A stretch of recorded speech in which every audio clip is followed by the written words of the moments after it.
السلام علیکم ورحمۃ اللہ وبرکاتہ۔ ناظرین، آج ہم آپ کے لیے ایک نیا واقعہ لے کر حاضر ہوئے ہیں جو کہ بہت ہی خوبصورت واقعہ ہے۔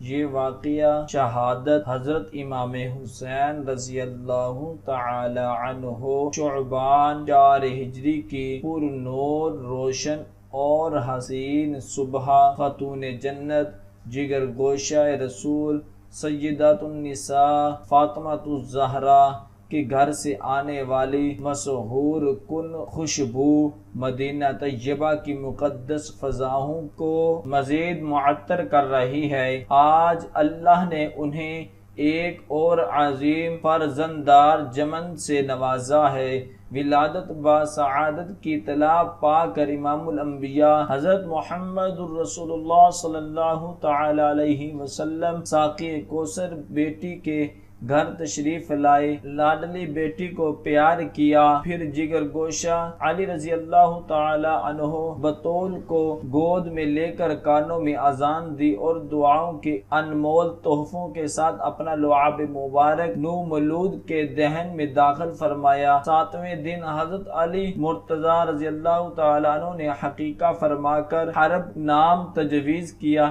لیکن پھر سرکار دو عالم صلی اللہ تعالی علیہ وسلم کی ہدایات پر حسین نام رکھا گیا۔ حسنین کریمین آئینہ نور مصطفیٰ صلی اللہ تعالی علیہ وسلم ہیں کہ جن کا چہرہ انور اور جسم اطہر مشابہ رسول صلی اللہ تعالی علیہ وسلم ہیں، جو نبی مکرم صلی اللہ تعالی علیہ وسلم کے باغ کے پھول اور جنتی نوجوانوں کے سردار ہیں، جن کے بارے میں حضور صلی اللہ تعالی علیہ وسلم نے فرمایا کہ جس نے حسن و حسین کو محبوب رکھا اس نے مجھے محبوب رکھا، اور جس نے ان دونوں سے بغض رکھا اس نے در حقیقت مجھ سے بغض رکھا۔ ایک مرتبہ مسجد نبوی میں خطبے کے دوران نبی کریم صلی اللہ تعالی علیہ وسلم نے حضرت حسین رضی اللہ تعالی عنہ کو اپنے زانو مبارک پر بٹھایا اور صحابہ سے فرمایا، لوگو پہچان لو، یہ میرا نواسہ حسین ہے، حسین مجھ سے ہے اور میں حسین سے ہوں۔ آپ 7 برس تک حضرت محمد رسول اللہ صلی اللہ تعالی علیہ وسلم کے زیرہ سایہ پرورش پاتے رہے اور حضرت علی مرتضیٰ کی شفقت پدری خاتون جنت سیدہ فاطمہ الزہرا کے آغوش محبت میں صبر و استقامت، حق و صداقت، جرأت و شجاعت، تسلیم و رضا، اثار و قربانی اور نانا کے دین پر مر مٹنے کا درس لیتے رہے۔ اس تربیت کا اثر تھا کہ 61 ہجری 10 محرم الحرام کو ارض و سامان نے کربلا کے صحرا میں حق و باطل کا محیر العقول واقعہ دیکھا کہ جب حاکمیت الہی اور شریعت محمدی کے تحفظ و بقا کے لیے نواسہ رسول اور لخت جگر علی و بطول نے یزیدیت کے سامنے سر جھکانے کے بجائے اپنے گھرانے کے افراد کو نانا کے دین پر قربان کر دیا۔ ایک ایک کر کے عزیز و احباب اور جگر گوشوں کے لاشیں خاک و خون میں تڑپتے رہے، معصوم بچوں کے سینے زہر آلود تیروں سے زخمی ہوتے رہے، پیاسی اور بھوکی بچیوں کی صداؤں سے کربلا کی فضائیں لرزتی رہی، یہاں تک کہ آپ نے خود بھی سینکڑوں دشمنوں کے سر قلم کرتے ہوئے جام شہادت نوش فرما کر مظلوم انسانیت کو وقت کی یزیدیوں کے سامنے کبھی نہ جھکنے کا لازوال سبق دیا۔ واقعہ کربلا دراصل تاریخ انسانیت کا وہ بڑا سہنیہ ہے کہ جس نے تاریخ کے اوراق میں حق صداقت کے ایک نہایت روشن باب کا اضافہ کر کے مظلوم انسانوں کو ظالمانہ نظام کے خاتمے اور ظلم و جبر کے خلاف باطل قوتوں کے سامنے ڈٹ جانے کا شعور دیا۔ نواسہ رسول شہید کربلا نے طاقت کے نشے میں چور تکبر کے پیکر یزید کو ببانگ دہل للکار کا شجاعت و بہادری کی وہ عظیم و شان مثال قائم کی کہ جس نے جہاں ایک طرف دنیا کو حیرت زدہ کر دیا تو دوسری طرف کربلا کے صحرا میں بہنے والے حسین کے خون نے اسلام کو نئی زندگی عطا کی۔ مولانا محمد علی جوہر نے اسے یوں بیان کیا، قتل حسین اصل میں مرگ یزید ہے۔ اسلام زندہ ہوتا ہے ہر کربلا کے بعد۔ مسند خلافت پر یزید کا قبضہ۔ رجب 60 ہجری میں حضرات امیر معاویہ کے انتقال کے بعد ان کا بیٹا یزید مسند خلافت پر برا جمان ہوا تو فسق و فجور، ظلم و جبر، نا انصافی و عہد شکنی کے دور کا آغاز ہو گیا۔ نیز یزید نے خود اور اپنے کارنندوں کے ذریعے عالم اسلام سے بزور جبر اپنے حق میں بیعت لینا شروع کر دی۔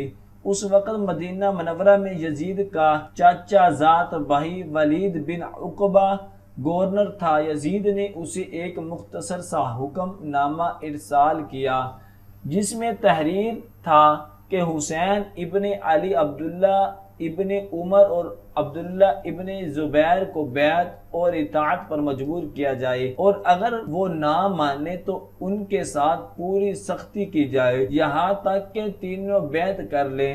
حضرت امام حسین کو یہ اطلاع ملی تو آپ مدینہ منورہ سے مکہ مکرمہ تشریف لے گئے۔ ادھر اہل کوفہ تو اتر کے ساتھ خطوط اور وفود کے ذریعے یہ اصرار کرتے رہے کہ آپ کوفہ آ جائیں تاکہ اہل کوفہ آپ کی حیات پر بیعت کر سکے۔ حضرت مسلم بن عقیل کی شہادت کوفے والوں کے بے انتہا اصرار اور لا تعداد خطوط کے جواب میں آپ نے پہلے اپنے چچا زاد بھائی حضرت مسلم بن عقیل کو کوفہ بھیجا تاکہ وہاں کے حالات کا صحیح اندازہ کر کے اطلاع دے۔ حضرت مسلم بن عقیل نے کوفہ پہنچ کر اوسجہ نامی ایک شخص کے گھر قیام کیا اور لوگوں سے حضرت امام حسین کے لیے بیعت لینی شروع کر دی۔ جلد ہی 12,000 لوگوں نے خفیہ طور پر بیعت کر لی، جس پر انہوں نے حضرت امام حسین کو خط لکھ کر جلد کوفہ پہنچنے کی گزارش کی۔ حضرت حسین نے خط ملتے ہی کوفہ جانے کی تیاری شروع کر دی۔ ادھر کوفہ کے نئے گورنر عبیداللہ بن زیاد کو حضرت مسلم بن عقیل اور حضرت حسین کی بیعت کے بارے میں خبر ملی، چنانچہ چند سازشی عناصر کے ذریعے حضرت مسلم بن عقیل کو ہانی بن عروہ کے مکان سے گرفتار کر کے شہید کر دیا گیا، اور اہل کوفہ پر دلی اور بے بسی کی تصویر بنے۔ شہادت کا یہ روح فرسا منظر دیکھتے رہے۔ حضرت حسین کی کوفہ روانگی 3 ذی الحجہ 60 ہجری بروز دوشنبہ حضرت امام حسین اپنے اہل و عیال اور خاندان کے ہمراہ کوفہ کی جانب روانہ ہوئے، اور یہ وہی دن تھا کہ جب حضرت مسلم بن عقیل کو ابن زیاد نے بے دردی سے شہید کر دیا تھا۔ اہل مدینہ اور صحابہ کرام نے آپ کو روکنے کی کوشش کی، اہل کوفہ کی بے وفائیاں اور شہادت علی مرتضیٰ یاد دلائی، مگر آپ نے فرمایا میں نے اپنے نانا کو خواب میں دیکھا ہے، حضور نے مجھے تاکید کے ساتھ اس کام کو کرنے کا حکم دیا ہے، اب یہ کام ضرور کروں گا، خواہ مجھے نقصان ہو یا فائدہ۔ لوگوں نے آپ سے خواب کی تفصیل جاننی چاہی تو آپ نے فرمایا میں نے یہ خواب کسی کو نہیں بتایا اور نہ بتاؤں گا یہاں تک کہ اپنے پروردگار عز و جل سے جا ملوں گا۔ ابھی آپ کوفہ کے راس قادسیہ سے 3 میل کے فاصلے پر تھے کہ حریر یزید تمیمی سے سامنا ہوا، جو 1000 افواج کے ساتھ ایک ہی تلاش میں تھا۔ یہ بھی ان لوگوں میں شامل تھا کہ جنہوں نے کوفہ آنے پر اصرار کیا تھا، لیکن اب یزید کے ساتھ تھا۔ وہ آپ سے ملا اور حضرت مسلم کی شہادت سمیت پوری رودات سناتے ہوئے واپس جانے کا مشورہ دیا، لیکن حضرت مسلم کی شہادت کی خبر سن کر ان کے بھائیوں نے کوفہ جانے پر اصرار کیا، چنانچہ آپ نے سفر جاری رکھا، راستے میں کوفہ سے آنے والے لوگوں سے آگے نہ جانے کا مشورہ دیتے ہوئے بتایا کہ اہل کوفہ کے دل تو آپ کے ساتھ ہیں لیکن تلوار یزید کے ساتھ ہیں۔ کربلا میں قیام 2 محرم 61 ہجری کو ایک مقام پر آپ نے قافلے کو روک کر اس جگہ کا نام دریافت کیا۔ بتایا گیا کہ اس جگہ کو کربلا کہتے ہیں۔ آپ نے آپ دیدہ ہو کر فرمایا کہ یہی جگہ ہماری منتقل گاہ ہے، چنانچہ وہاں خیمے نصب کر دیے گئے، لیکن ابن یزیاد کے حکم پر وہاں سے خیمے ہٹا دیے گئے اور دریائے فرات سے 3 میل کی دوری پر صحرا میں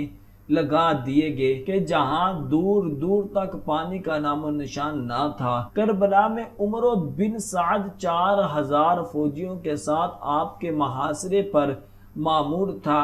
اس وقت آپ کے خیموں میں معصوم، شیر خوار، بچوں، بیمار، زین العابدین اور خواتین سمیت 72 نفوس قدسیہ ذکر الہی میں مصروف تھے۔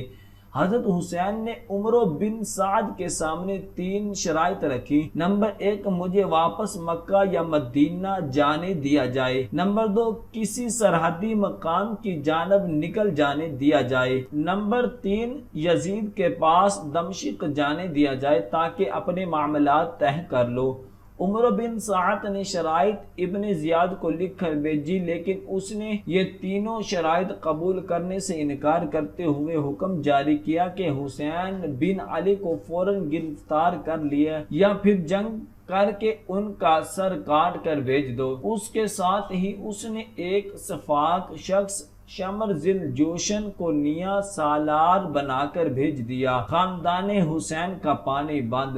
وہ 7ویں محرم کی ایک اداس اور غمگین صبح تھی جب شقی القلب عبید اللہ بن زیاد کے حکم سے ساقی کوثر سے چہیتے نواسے اور ان کے خاندان کا پانی بند کر دیا گیا۔ عمر بن الحجاج کی قیادت میں 500 یزیدی فوجی دریائے فرات کا محاصرہ کر لیتے ہیں۔ کربلا کے تپتے صحرا غصے سے آگ برساتا سورج اور خیموں میں معصوم بچوں کی بھوک و پیاس سے آوازیں زمین کا سینہ شق کر دینے کے درپے ہیں۔ ایسے میں علم بردار سے بچوں کی تشنہ لمبی دیکھی نہیں جاتی۔ فرط جذبات میں مشکیزہ اٹھا کر پانی لینے نکل پڑے۔ دریائے فرات پر متعین فوجی جب ایک شہ سوار کر دھوپ کی تیز روشنی میں چمکتی برہنہ تلوار لیے سر پٹ اپنی طرف آتا دیکھتے ہیں تو خوف کے مارے بھاگ اٹھتے ہیں۔ دریائے فرات کا بہتا ٹھنڈا پانی سامنے ہے۔ حضرت عباس خود بھی پیاسے ہیں،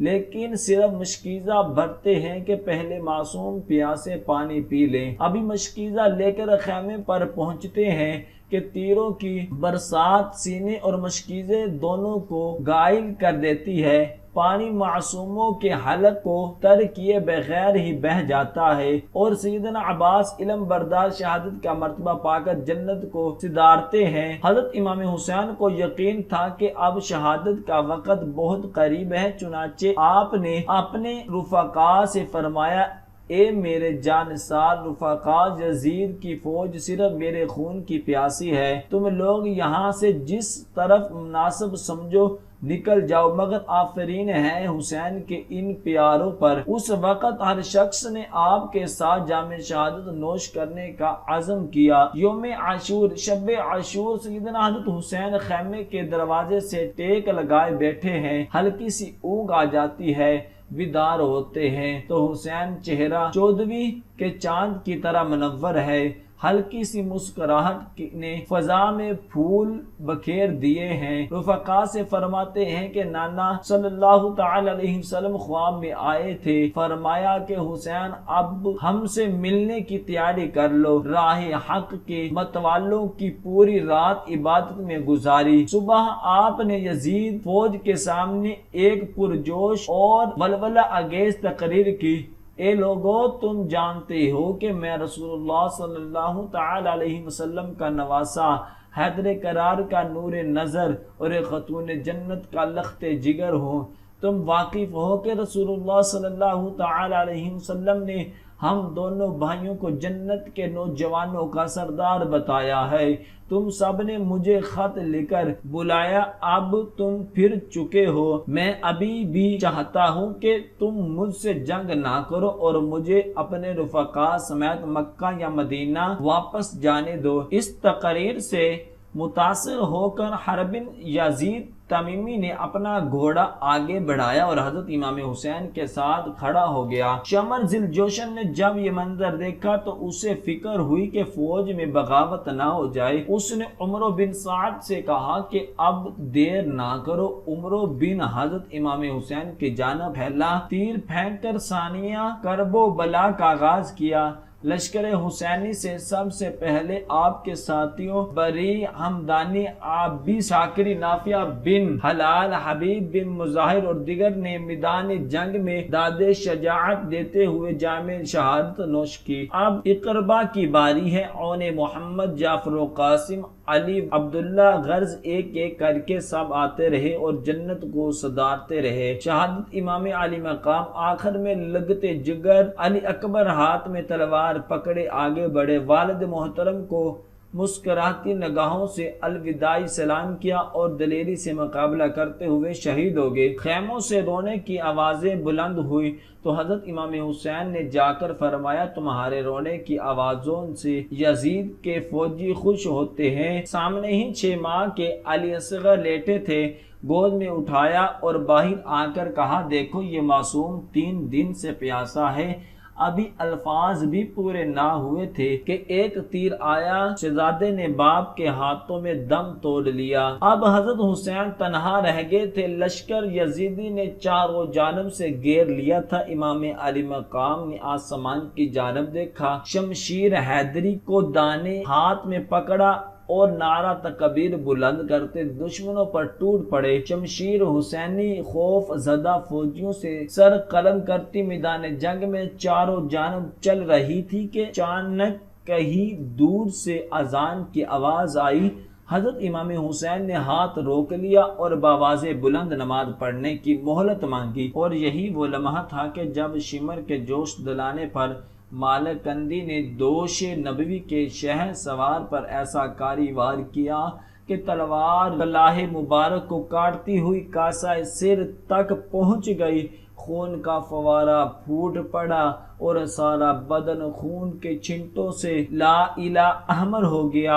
آپ نے زخمی سر مبارک پر دوسرا عمامہ باندھا۔ جیسے جیسے وقت گزرتا جا رہا تھا، ہزاروں کے حصار میں اکیلے حسین کے جسم اطہر پر زخمیوں کے نشانات بڑھتے جا رہے تھے۔ زخموں کی شدت نے آپ کو کنحال کر دیا، لیکن اس کے باوجود کسی میں اتنی ہمت نہ تھی کہ شجاعت و بہادری کے اس قوہ گرہ کو شہید کر سکے۔ آخر شمر ملعون نے دہاڑ کر کہا آگے بڑھو اور شہید کر دو۔ یہ سنتے ہی آپ نے تیروں کی بوچھ ہارڈ ہو گئی۔ ایک تیر گردن پر پوست ہو گیا جسے آپ نے اپنے ہاتھوں سے کھینچ کر نکالا۔ زرع بن شریک تمیمی نے زخموں سے چور فاطمہ کے لال پر وار کیا، بایاں بازو کٹ کر دور جا گرا۔ عین اسی حالت میں سنان بن انس نے نیزہ مارا، امام علی مقام زمین پر گر پڑے۔ غولی بن یزید سر قلم کرنے آگے بڑھا، لیکن ہاتھ کانپ گئے، پیچھے ہٹ گیا۔ سنگ دل اور شکیل قلب سنان بن انس نے سر مبارک کو جسم اطہر سے جدا کر دیا۔ ابن زیاد کے حکم پر ان وحشی فوجیوں نے جسم اطہر کو گھوڑوں کی ٹاپوں سے پامال کیا۔ علامہ ابن جوزی نے تذکرہ الخواص میں لکھا ہے آپ کے جسم اطہر پر 33 زخم نیزوں کے، 43 تلواروں کے تھے، اور آپ کے پیر ہن شریف پر 161 سوراخ تیروں کے تھے۔ یہ تمام زخم جسم مبارک کے اگلے حصے میں تھے، پشت مبارک کی جانب کوئی زخم نہ تھا۔ غریب و سادہ و رنگی ہے داستان حرم، نہایت اس کی حسین ابتدا ہے اسماعیل۔ دعا ہے کہ اللہ تبارک و تعالی ہم سب کو ان کلمات پر عمل کرنے کی توفیق عطا فرمائے۔ صدق اللہ العظیم۔